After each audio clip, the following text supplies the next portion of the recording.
leadership seemed to care that there was an authoritarian in government. They were aggressively challenging him. You know, I had issues with like some of the particular ways they did it, but at least it seemed like they were fighting. And the base felt like, you know, people like Nancy Pelosi and Adam Schiff and MSNBC were really on their side and that they were all on a single team.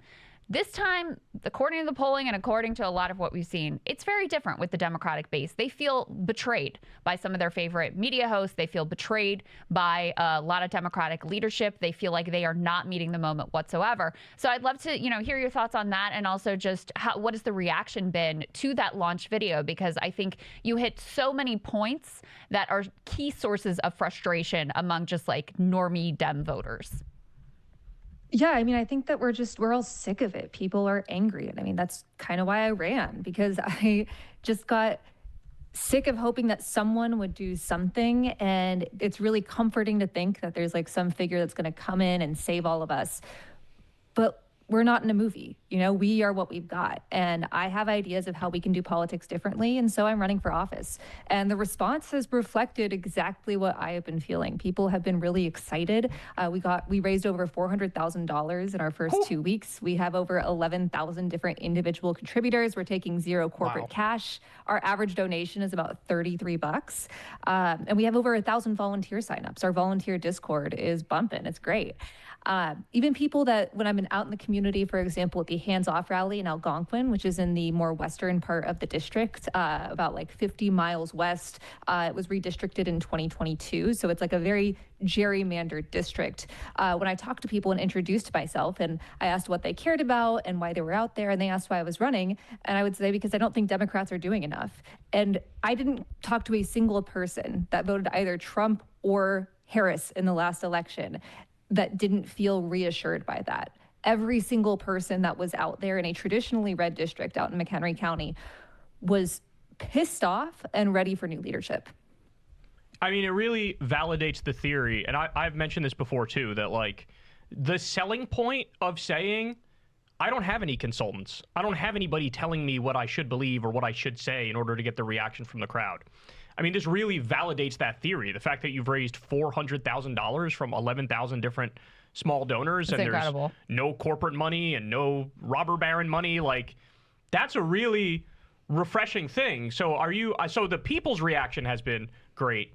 How has the media's reaction been? I know you were on CNN for one segment. You were on Eamon's show on MSNBC for another. Do you get the sense that even just that disposition is now leading to more interest and intrigue in the fact that you're running and how you're running? Yeah, I mean, I think there are other candidates that have announced this month that are talking about this, and they have been on other shows as well. And I think that this is kind of becoming the consensus of Democratic voters, and some media companies are catching up on that and some aren't. But I think it's not just about resisting Trump and resisting the far right, which is my specialty as, you know, a researcher and reporter on the far right, as I've been doing all this work on the far right, my video explainers, which have reached millions of people over the last few years. But it's not just about that. It's not just about the authoritarian emergency. Democrats have been screwing up for a long time. They've had this is the party that got the New Deal and the Civil Rights Act. And instead, over the past few decades, they've been serving this watered down corporatist vision. And people don't want that. They want something bold, something that actually cares about them and not just big money donors. One of my top issues is labeled basic existence. And it's the idea that you should be able to afford housing, healthcare, and groceries with money left over, both to save and to spend. And that shouldn't be a radical idea, but it is in this country right now. And that should be the lowest bar we have.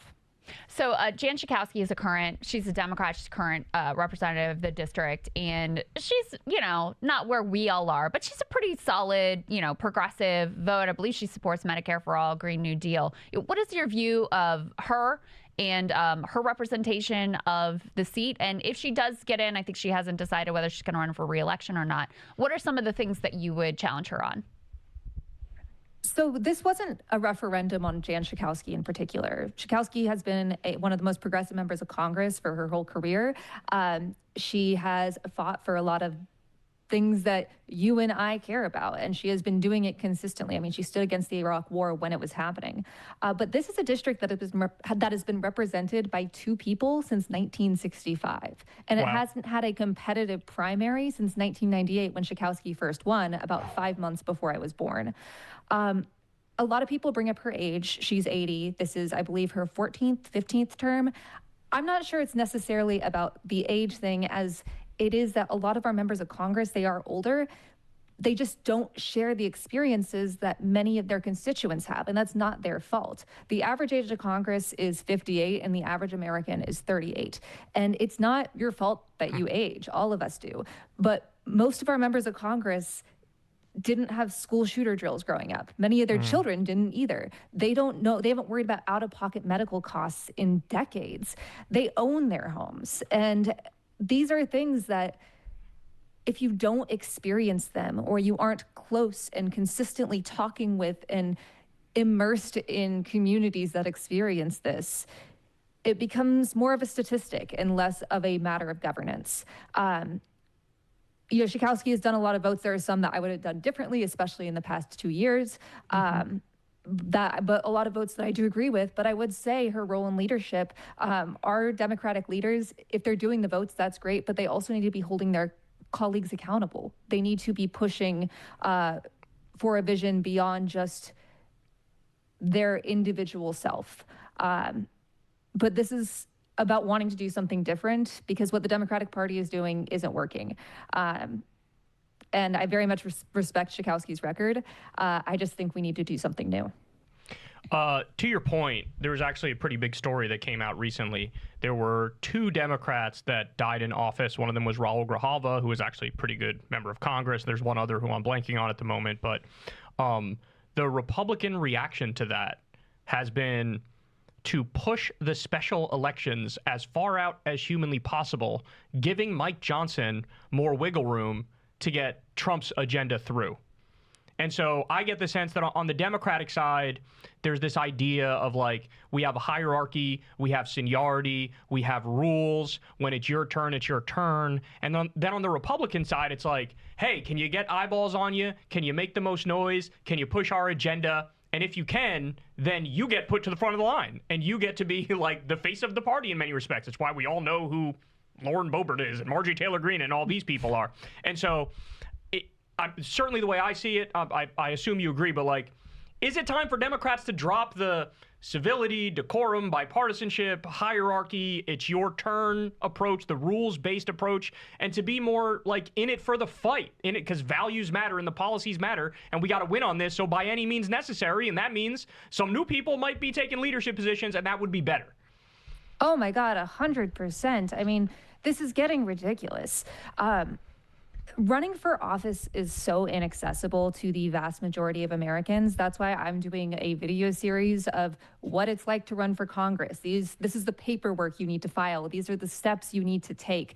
When our FEC report comes out later this month, I'm going to be going line item by line item of what it costs to set up a campaign, because people don't run unless they're anointed. There's this stigma against primaries that we have now, and I personally find that stigma disgusting. We need to be encouraging dissent and criticism in the party. Otherwise, it's just a party of yes men. And sorry, my cat is mad at me because I'm not giving her attention. She's It's all right. We have a bunch of them too. Lovers, yeah, we have a bunch of them too. But like, this decorum is part of the reason we're here in the first place. When Al Green stood up to Trump and then him and the 10 others that walked out were lectured by Hakeem Jeffries. Crazy. Al Green was censured by members in the party. Crazy. What the hell are you doing? Yeah. What the hell are we doing? We're not playing here. You spent the last 8 years talking about how Trump is a threat to democracy, because he is. I agree with you on that. Yep. I agree that he wants to be a despot. I did a 1-hour explainer on white Christian nationalism, the history of it, and its ties to Project 2025. Like, I am very equipped on this. I agree. But now you're acting like, well, we can work together. Well, we can all wear pink outfits. No, it's ridiculous. Anyone who has an idea of how they want to do politics differently should be able to run for office. And I'm lucky because I have a large platform, but I have 4 digits in my bank account. I don't have medical insurance. This should be something that anyone can do, and that's part of the problem. Half of Congress are millionaires. Yeah, that's right. They're out of touch, and by punishing people who